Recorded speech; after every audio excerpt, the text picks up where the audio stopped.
on me when you're chopping. This would be a bloodbath if it was me. So to start off with, I've got some butterfly chicken fillets. So basically I just slice them down the middle without breaking the two sides so that it opens out like a butterfly. That's so it's thinner and cooks quicker. After that, we have mixed in this cup, so oregano, salt, pepper, onion powder, garlic, paprika and chili powder. All of them are 1 teaspoon, bar the chili flakes, which I put half a teaspoon. You can add more if you like it more spicy. I don't want it to be too overpowering, so add half. Next up, I'm going to take some of that mixture and just going to cut the chicken fillets with it. I'm going to save half for adding to my sauce, so kind of use sparingly. There's a good bit in there though. Both sides covered.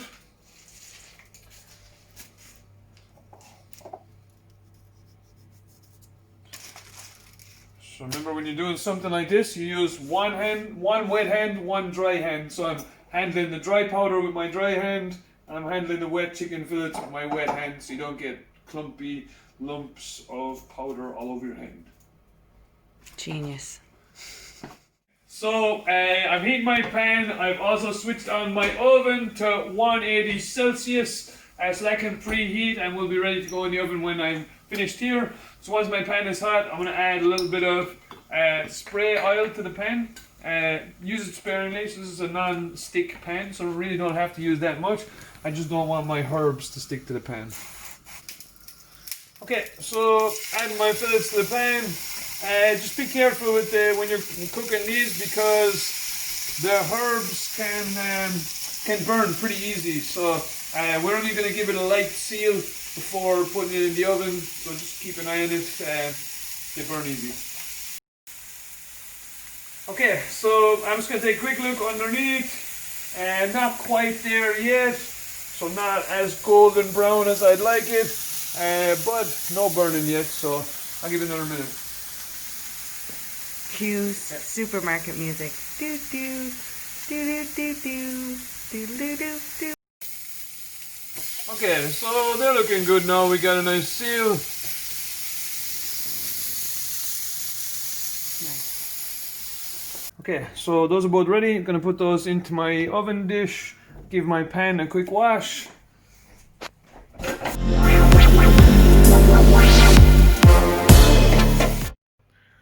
Okay, so those chicken fillets are going into the oven while I'm prepping the rest of my meal for around 15 to 20 minutes until they're cooked through. It depends on the quality of your oven.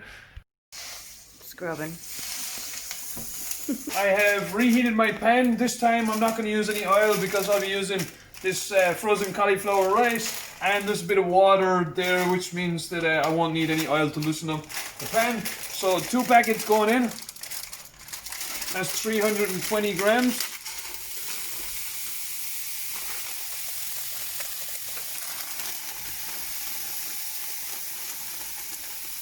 So along with that, I'm going to add my onions.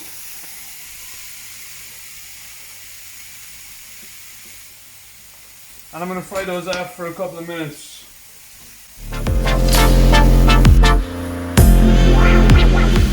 Okay, so I'm going to do a bit of stirring it at the start just to make sure it doesn't stick. If you want, you could use extra oil here, but I'm trying to keep the calories low and I just don't think it's necessary, so I'm going without.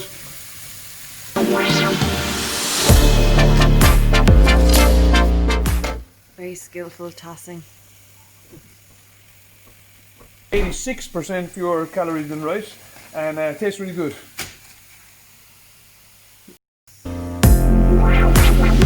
Okay, so it's starting to look ready to add our chopped tomatoes, and so this is 2 pouches in the pan.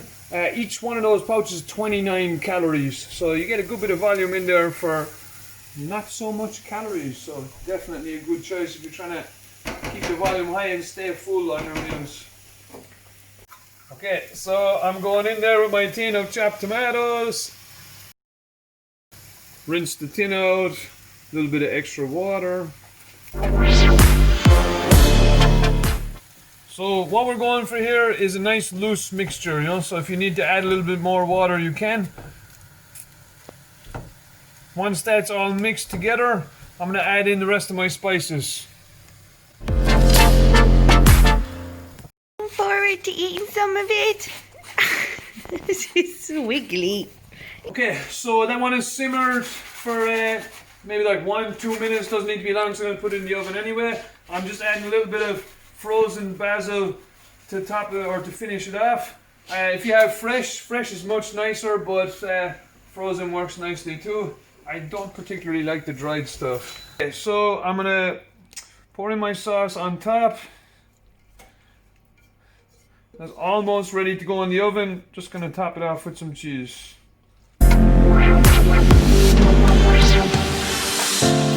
gonna add to that some onion and chive cottage cheese. This is some real nice low calorie, high protein addition. I actually don't really like cottage cheese by itself, but in this it's really nice. So when it's baked, it tastes lovely. I'm going for 150 grams. You can add more if you want. It's about 100 calories per 100 grams. So gauge it by that. If you want to check afterwards, stick it on there. It's a 300 gram tub, so roughly 150 grams. Just going to spread it around a little bit.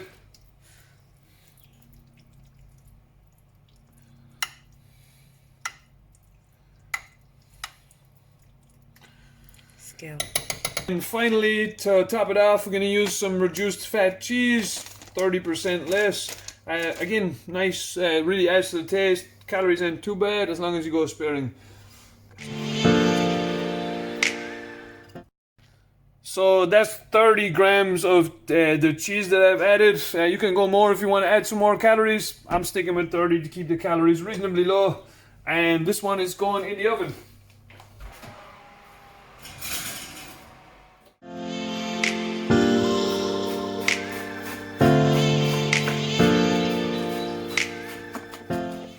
We're gonna make a nice salad for with the meal. So here's a tip for cutting your spinach. So you make it into a nice ball. From there, make sure you don't cut your fingers, and in a tight ball with slice off it. So it is much quicker to cut your spinach then into like a nice salad.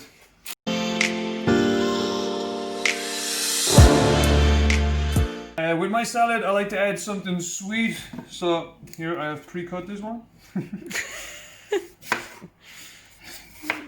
So apple, my favorite addition to a salad. Like if you got so an apple a day and all that, I love adding my apple to my salad rather than just eating it as a snack. I in fact do not like snacks. I think you're either hungry or you're not hungry. Like if you're hungry, then eat a meal. If you're not hungry, then just wait. Okay, so.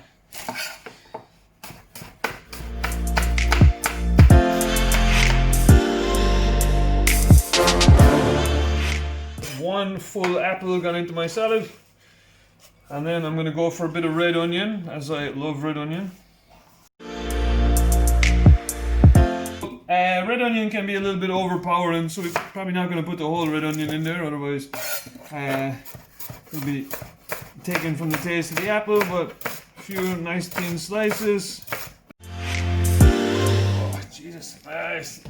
That would have taken me about way longer to chop. Alright, and we're in there. And I'm going to top it off with a bit more spinach because I love spinach. So for our dressing, we're going to use olive oil, red hot sauce, and some lemon juice. If you want to accurately track what your calories with oils or with condiments, then I recommend you put your bottle on the scales, clock it at 0 or tear, and then see how many you take out from the bottle. So when you put it back on there. Okay, so I just realized I have spinach in my tooth. Okay, so I'm going to use 10 grams of olive oil in my salad. It's a really big salad. Like you could definitely make 4 portions out of it, like cut it in half if you want it. The salad itself is going to be about 400 calories. So, and the portion is huge. Like I like to fill up on a lot of salad because it just leaves me feeling full and satisfied, and I just get a lot of goodness in there. The olive oil is not completely necessary. You know, there's 100 calories worth of olive oil in my 10 grams. But it's a nice healthy fat. I like to add it in there because I like to look after my healthy fats. You could leave it out if you wanted to cut 100 calories out of it and just have your lemon juice and hot sauce as your dressing. This red hot sauce is super good because the calories are so low. I mean, for 100 grams of this stuff, it's 25 calories. There's no way you're gonna have 100 grams of it, but yeah, such a good addition. 15 grams, that's about 4 or 5 calories. And then we're adding some lemon juice. It's a bit harder to measure the lemon juice. Yeah, I mean you could do the same if you wanted, like weigh it. I'm just gonna gauge it by eye. We're gonna drizzle that over and then give it a nice mix through so it's all evenly covered.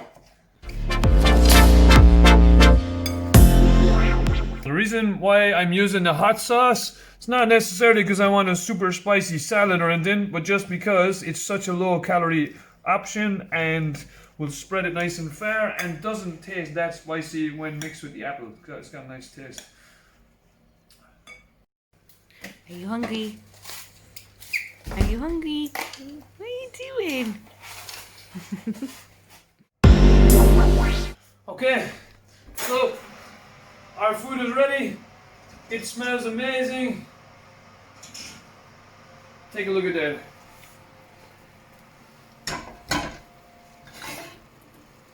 Wow. That looks amazing. Oh.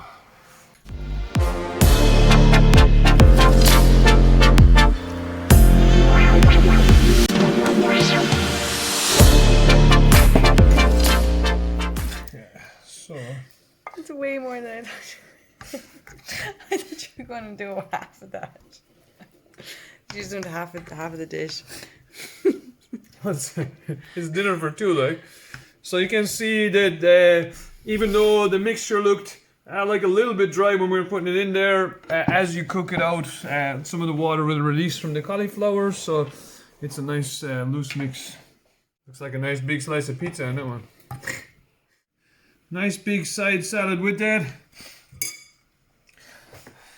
Bon appetit. So let's give it a taste test.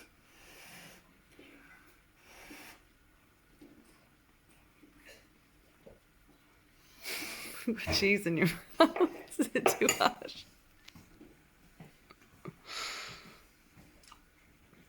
Definitely wait for it to cool. You've got cheese on the side of your mouth.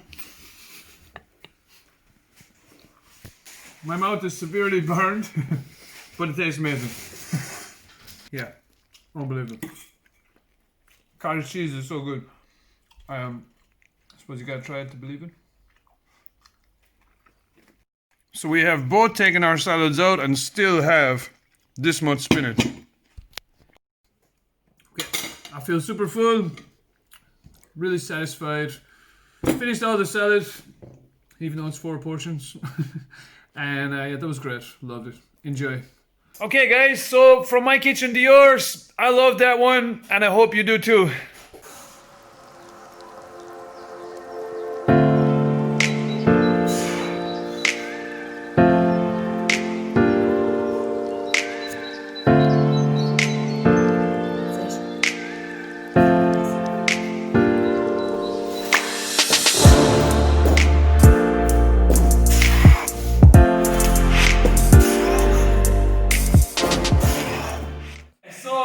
Push-ups does it take to burn 100 calories? Well, before we decide that, we're going to have to figure out what exactly the proper push-up is and how we're going to be doing our push-ups. So not all push-ups are created equal. There's lots of different types. You've got your basic push-up, you've got your incline push-up, which is a little bit easier. You got your planche push-up, your handstand push-up. There's lots to choose from. For this one, we're going to do our basic fitness push-up. And first off, we're going to go through a couple of technique points. So, first off, no flared elbows, as this is not good for the shoulders. This is not good technique for push-ups either. After that, I'm going to go for posterior pelvic tilt, which means I'm pulling my hips this way, squeeze my bum, and I'm going to go for slight protraction at the top. I'm going to use a block so that when I hit the ground, I don't lose my core engagement. So starting here, shoulders over wrists, bum squeeze, ribs in, down, and up. So straight arms at the top, tipping the block at the bottom. That's one push-up. So what if you can't do one of those push-ups, you're not there yet on the ground, you start with an incline push-up. So here, aiming for higher hands, goes for an easier push-up, same goes, down, touch your chest off whatever box you're using, up to the top. Make sure you can get full range of motion and nice, slow, controlled reps before we move on. Next up, we'll lower the box. So down, touch our chest off the box, push up, straighten the arms, protract at the top. Don't forget your glute engagement and your flattened ribs. We don't want our back to arch. Next up, lowering further, closer to the ground. Again, down, touch our chest off the box, up, protract at the top. So if you progress too quickly, or you let your ego get the better of you, you progress, so you come down to the ground, you're not ready for it, what'll happen? This kind of thing. So here, this is a lack of engagement at the glutes, and we're not holding our ribs or our core in place. If that's happening to you, you want to go back up, make the version of push-up easier so you can do good reps. Take your time, build them up slowly. Push-ups are great exercise for your abs, for your glutes, for your chest, triceps. This is one of my favorite exercises, but it's got to be done properly, you know. So if you want to master the push-up, bring it back to basics. Only perfect reps. I don't usually go to failure with any of my beginners. I try and keep it so that they're always saving at least one at a time. So every rep is good, you know. Like one good push-up, one extra good push-up, or a half a good one, or even a bad one. It's not going to add much in my way of strength or progress. But one bad push-up could mean an injury, and that's going to make a hell of a difference to your progress. So, if you have any injury issues or anything like that, you know, like you have any reason why you shouldn't be doing push-ups, then consult your doctor or get onto your physio and get to go ahead with them before you start your push-up journey. I'm going to set my watch to circuit. I figure that's going to be the closest thing to what I'm doing, because I'm going to do small numbers in my sets. I'm going to do them fairly frequently. I'm just going to start with sets of 10 push-ups and just go from there. It's a good way of keeping track. That worked well for my burpees. And yeah, let's see how it goes. So, set number 1.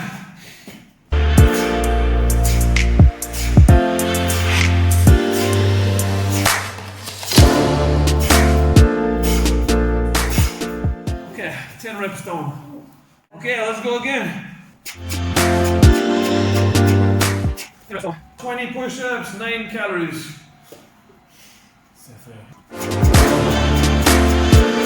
Okay, that's 30 down. 21 calories. Seems to be counting these up pretty quick. Set number 4. Remember, no matter what the exercise, don't lift with your ego.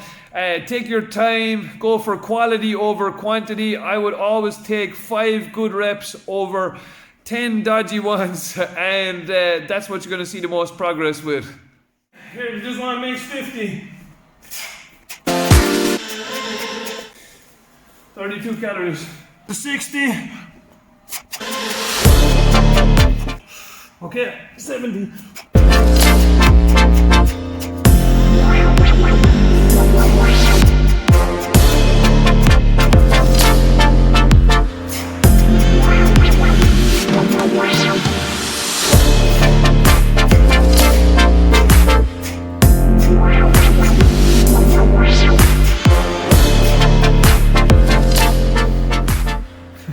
Don't forget, push-ups are not really about burning calories. The most valuable part of a push-up is the strength you develop, it's the body awareness, it's the understanding of the hollow body shape, it's the core strength that you build, and it's having something that you can track your progress with. So the push-ups are great for like goal-based training. You know, like you can first have a goal of doing 5 push-ups at an incline, then you can have a goal of doing 5 push-ups on the ground, then you can have a goal of maybe increasing your reps, then you can have a goal of trying out one of those harder variations of the push-up.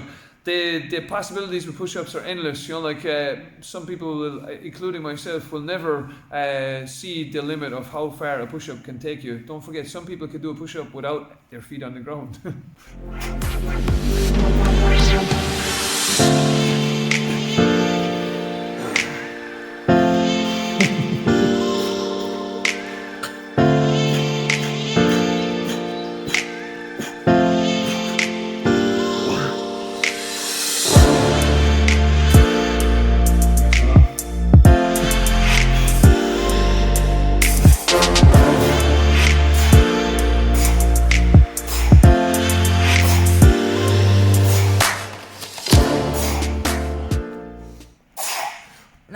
Calories.